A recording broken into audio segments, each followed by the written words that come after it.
I'm 19 now. But this story really starts when I was around 9, back when my dad remarried a woman named Carrie. I didn't hate her at first. She was polite, tried a little too hard to be cool, and always brought me little gifts when she came around. But even at that age, I could tell something felt off. She'd act overly sweet when my dad was around, then go cold the second he left the room. I figured it was just growing pains. My mom had passed away when I was 6, so maybe I was being too sensitive. By the time I was in middle school, Carrie had basically taken over everything. Our house, our schedule, even the way my dad parented. He used to be super involved. He'd help me with school projects, we'd cook together, he even coached my soccer team one year. But once Carrie came in, that started to fade. He worked longer hours, was always tired, and started deferring to her about everything. "Ask Carrie," became his favorite phrase. Eventually, I stopped asking either of them. But the biggest issue, what I didn't find out until this year, is what she did with my college fund. Before my mom died, she set up a college account for me. I don't know the exact numbers, but I remember her sister telling me once that it was more than enough to get me through 4 years of school, plus living expenses. It was something my mom prioritized: education. She had grown up poor, fought her way through law school, and wanted to make sure I wouldn't have to do the same. I always assumed that money was sitting somewhere, waiting for me. My dad didn't talk about it much, but anytime college came up, he'd say, "You'll be taken care of." And I believed him, until I got accepted to my dream school. It's a private university, not outrageously expensive, but not cheap either. I was over the moon, called my dad right away. He sounded happy, told me how proud he was, and said we'd talk about finances soon. That was 3 months ago. What followed was a nightmare. He started dodging my calls. Then came weird excuses. "We need to look at the paperwork. Let's wait until your stepmom gets home." And finally, "There's been a complication with the fund." When I pushed harder, he got quiet and said we'd talk when I came home for spring break. And that's when everything unraveled. I got home for spring break expecting a tough conversation, but nothing could have prepared me for what actually happened. I walked into the house and barely got a hello from Carrie. She was sitting at the kitchen table with her laptop open, sipping from her obnoxious boss lady mug. My dad came in a few minutes later, looking weird. Not guilty exactly. More like someone who knew he was about to get caught and was already rehearsing his excuses. He asked me to sit down, and then Carrie launched into it like she'd been waiting for this moment. She started talking about how financial landscapes change and how my mom's college fund had to be repurposed during a tough time. I blinked. Literally couldn't believe what I was hearing. Repurposed? Like it was a room in the house? I asked her, flat out, "What happened to my college fund?" That's when my dad, not even looking me in the eye, admitted they used it. All of it. Apparently 3 years ago, Carrie wanted to start her own home decor business. Nothing major. She was flipping thrift store furniture and selling it on Instagram. At the time, she needed a startup loan, but didn't qualify for anything big. So she and my dad decided that instead of letting all that money just sit there, they'd borrow from my college fund. They framed it like it was a smart decision. Like they were protecting it.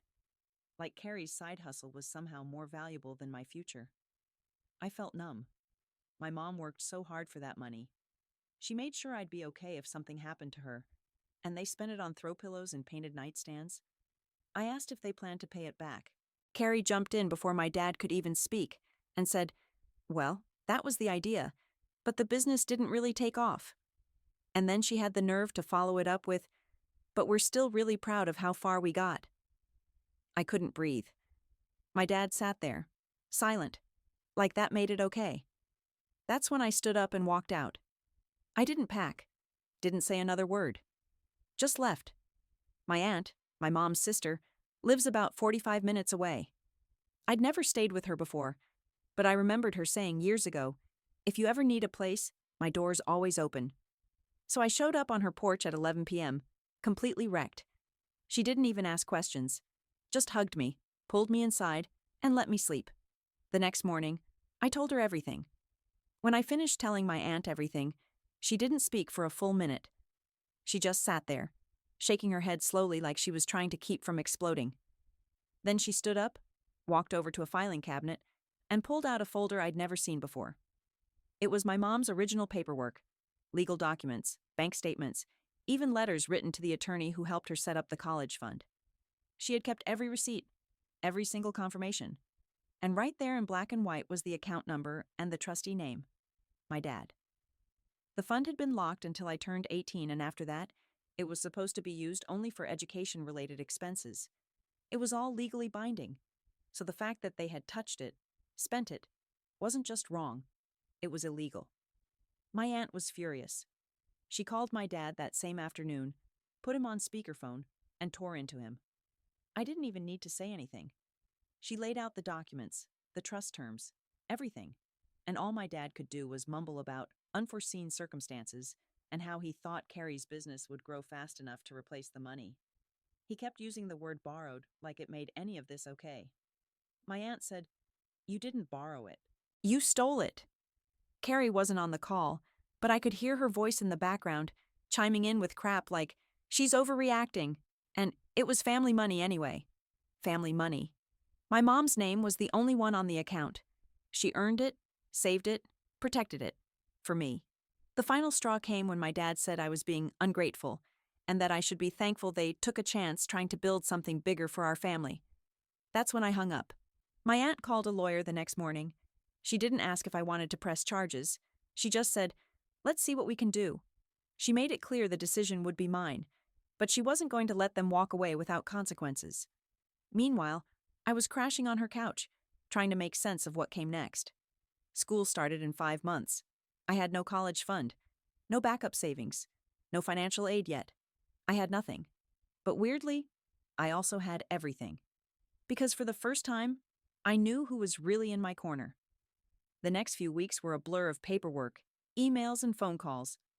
My aunt was relentless. She contacted the trust's original attorney, filed a formal complaint with the bank, and even tracked down a copy of the last withdrawal statement from the fund. And just like that, it was all confirmed. 3 years ago, the account had been drained in 2 large transactions. Both withdrawals were signed off by my dad. Not for tuition, not for school supplies, but for business investment purposes, according to the memo line. That alone was enough to trigger legal action. But the most surreal part? My aunt discovered something else buried in the paperwork. A clause. One my mom had added quietly, almost like she knew this might happen.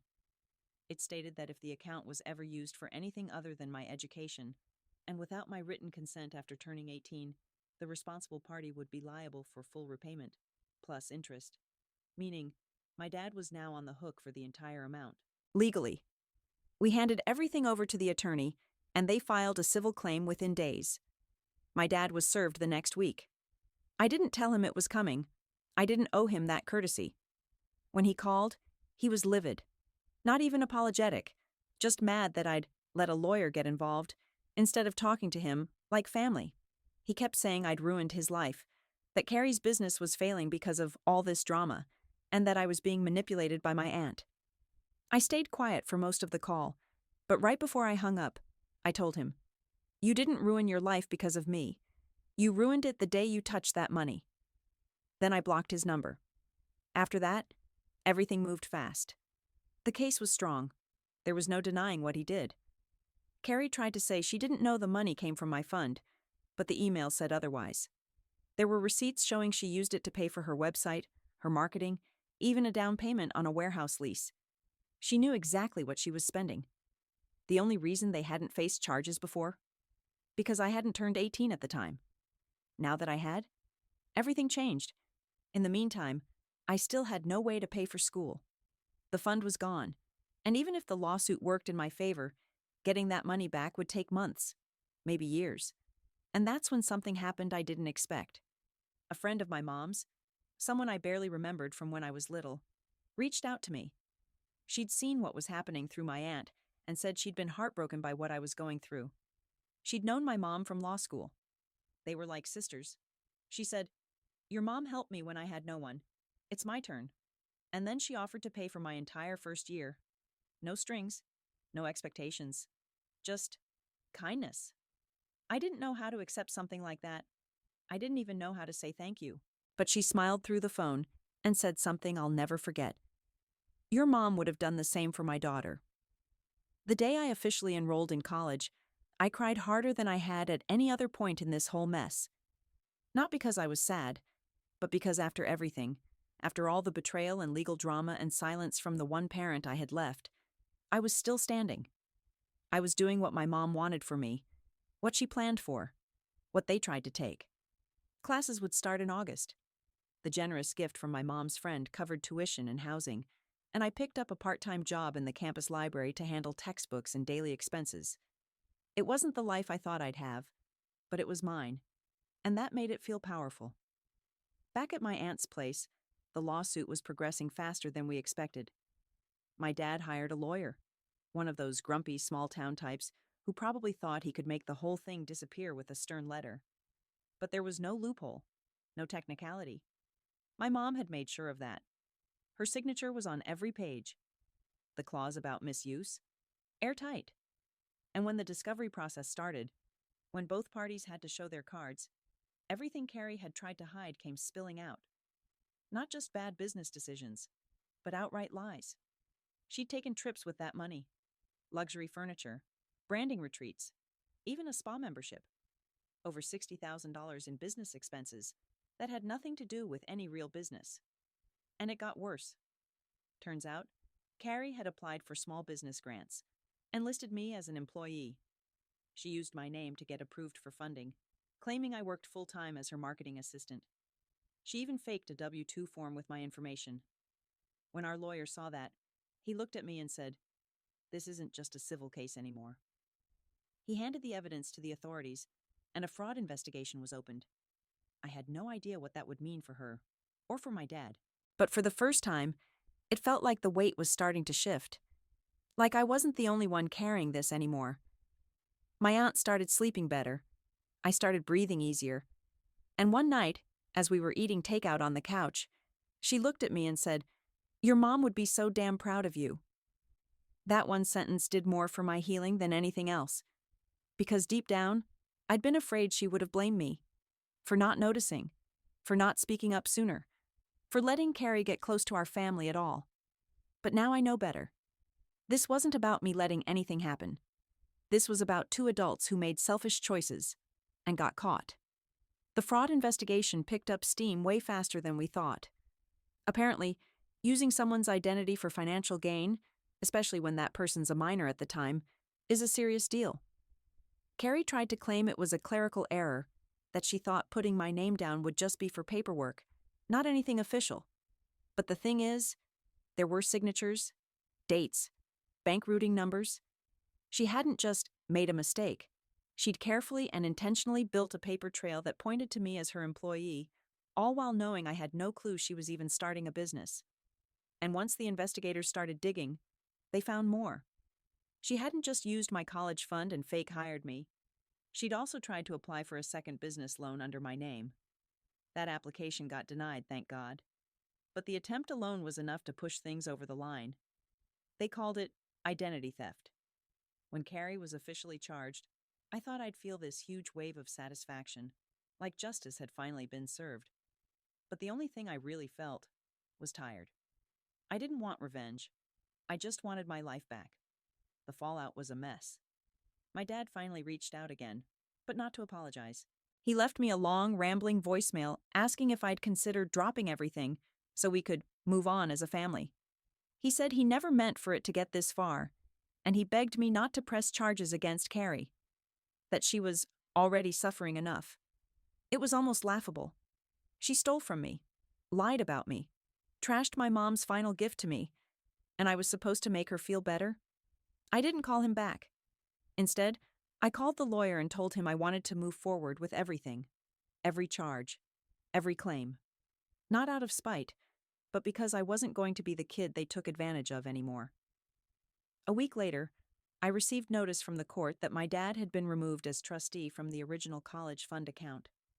The court ordered them both to begin repayment in monthly installments, even if it took years.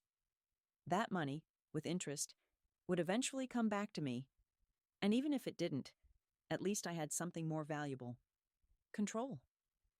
I went for a walk after reading that email. just a slow, quiet walk through the neighborhood around my aunt's place. I watched a little kid ride his bike too fast down the sidewalk.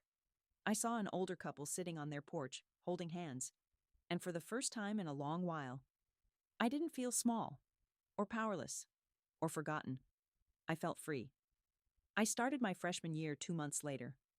The first week was overwhelming in all the usual ways, finding my classes, trying not to get lost, pretending I wasn't terrified every time I walked into a room full of strangers. But there was something else under all of that. Something calm. I had gotten here on my own. Not because someone paid my way, not because I had a perfect home life, but because I refused to let what they did define me, because I chose to move forward. My aunt dropped me off with a box of essentials, a handwritten note from my mom that she'd saved all these years, and a tearful hug that lasted longer than it needed to. She said, "This isn't a fresh start. It's just your real start." I've never forgotten that. Meanwhile, back home, things were unraveling fast. My dad lost his job. Turns out his company didn't like being named in a fraud case, even peripherally. Carrie's business account was frozen, and last I heard, she was trying to rebrand and sell consulting services under a different name. Nobody's buying. I haven't spoken to either of them since the court ruling. My dad tried, once. He sent a letter with no return address. Inside was a printed photo of me and him at my 5th grade spelling bee, with a note that just said, "I miss this." I didn't respond. Because the person in that photo, my dad, the one who used to pack my lunch and walk me to school, is not the same man who helped steal from me, who sat quietly while his wife gutted everything my mom left behind. That version of him is gone. And I've made peace with that. What hurts the most, honestly, is knowing that I wanted to trust him, even through all the warning signs, even when I had that gut feeling that something wasn't right. I clung to the idea that he'd never hurt me, and that was the hardest lesson of all. Sometimes, it's not strangers or villains that hurt you. Sometimes, it's the people who love you, just not enough to choose you when it matters most. It's been almost a year now. I'm finishing up my 2nd semester, and life looks completely different than it did the day I walked out of my dad's house. Back then, I was heartbroken and angry and scared, terrified, really, that I had lost everything. Now, I still don't have all the answers. I still flinch a little when I see a number I don't recognize pop up on my phone. And there are days when I look at my classmates and wonder if they had the kind of chaos I did before stepping foot on campus. Probably not. But that's okay, because I'm still here. I'm still moving forward. My grades are solid. I've made a few close friends. I even joined a student org that helps mentor high school kids from low-income backgrounds who want to go to college. I never thought I'd be in a position to help anyone so soon, but maybe that's the full circle my mom would have wanted for me. The court case is still active. The repayment process has started, though it'll take years. Honestly, I don't even care about the money anymore. What I care about is that a line was drawn, that someone said, "This is not okay," and followed through. Carrie pled out to avoid a harsher sentence. She's not going to prison, but she's permanently barred from managing any business or trust account again. Her name's on a federal registry now, something I check every once in a while, just to remind myself she doesn't get to rewrite this story. As for my dad, I haven't heard from him since that letter. I think that's for the best. Grief is weird. You don't just grieve people when they die. Sometimes you grieve them while they're still living, still breathing, still pretending they didn't break something you can't put back together. But healing? That's the part I didn't expect. It came slowly, quietly, through early morning walks to class, through long nights studying with music in the background, through kind professors and patient friends, and the quiet strength of my aunt, who never let me fall apart. I think about my mom a lot now, more than I used to. I wish I could show her who I'm becoming. I wish she could see how the world tried to bend me and how I refused to break. She gave me the tools to fight for my future, even after she was gone. And now I'm living it. Maybe not the way I thought I would, but definitely the way I was meant to.